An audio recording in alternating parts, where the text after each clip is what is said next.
Congressman Carbajal just went off on Pete Hegseth, calling him an embarrassment, accusing him of breaking the law, and even demanding his resignation, all in front of the entire country. This wasn't politics as usual. This was a rare moment of raw accountability, and what happened next will have you questioning who is really in charge. I recognize the gentleman from California, Mr. Carbajal. Thank you, Mr. Chairman. It shouldn't come as no surprise that I have serious concerns with both the deployment of the National Guard and the Marines to Los Angeles. I served in the Marine Corps.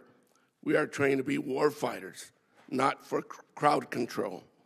Everyone here should be alarmed that the President has sent armed forces into a city against the wishes of a governor and mayor. I am concerned this administration is purposely escalating the situation with this step and politicizing our armed forces in the process. Let's call it for what it is. It's political theater. Hegseth, are the Marines in Los Angeles ordered to protect property by any means necessary? Sir, I would say the ICE officers and police officers being attacked is not political theater. The National Guard and Marines, just yes or no. Just yes or no. The National Guard and Marines have the full authority to protect federal ICE agents. Yes or no? Can you just say yes or no? This journalist, your wife, your brother, where classified information was shared. Sir, every way I communicate is authorized. Okay, if you want to say that. I have called for your resignation. I didn't think you were qualified before your confirmation, and you have done nothing to inspire confidence in your ability to lead competently. You broke the law in sharing classified information, and in doing so, endangered the lives of our service members that you are responsible for. Your inability to hold yourself accountable makes you incapable to lead. This alone makes you unfit to be the Secretary of Defense. Secretary, do you think the United States should continue supporting Ukraine in its fight against Russia, a nation that is hostile towards the United States? Well, as you know, sir, President Trump is committed to peace. No, I just want yes or no answers. Today, the United States has spent billions of dollars. Yes or no? Yes or no? Over years. Just yes or no.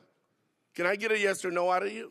We continue to send presidential drawdown. It's that easy. Kindergartners can give me a yes or no. Yes or no. Yes, we support peace in Ukraine. Come on. Is this really leadership? You're an embarrassment to the United States. If Russia invades NATO allies, are you going to recommend to the president that we fulfill our Article 5 obligations? Well, Russia has not invaded NATO allies. No. President Trump has No. I reclaim my time. Yes or no? It's that simple. There's Article 5 in NATO, which we recognize. So is the answer yes or no? That's what Article 5 is, yes. Good. I'm glad you brought yourself to saying yes. Do you think political allegiance to Trump is a requirement for serving our nation, either in uniform or a civilian in the department? I'm incredibly proud, as are millions of Americans. No. Not today, Hegseth. Yes or no? Congressman, you know what a silly question that is. But silly enough to warrant a very straightforward answer. Yes or no? We all support and defend the Constitution of the United States. You know what? I'm not going to waste my time anymore. You're not worthy of my attention or my questions. You're an embarrassment to this country. You're unfit to lead. And there's been bipartisan members of Congress that have called for your resignation. You should just get the hell out and let somebody competently lead this department. Mr. Chairman, do we not have any decorum in here? Thank you very much. I yield my time. Gentleman yields back. And I would urge everybody to remember and maintain a decorum suitable for this chamber with their further comments. What happens when a congressman decides enough is enough and calls out a top Pentagon official for what he sees as law-breaking, dangerous decisions and total lack of accountability? That's exactly what just happened in this hearing. And trust me, this was not a polite back and forth. This was a clash about power, the Constitution, and whether the people in charge of our military are playing politics with our national security. This wasn't just Congressman Salute Carbajal being dramatic. Carbajal is a Marine veteran. He's been in uniform. He's been trained for combat. So when he says Marines are trained to be warfighters, not crowd control, that's not just a political soundbite. That's a veteran speaking from experience. He's sounding the alarm that using Marines and National Guard troops in Los Angeles against the wishes of local leaders is crossing a line. Why is this a big deal?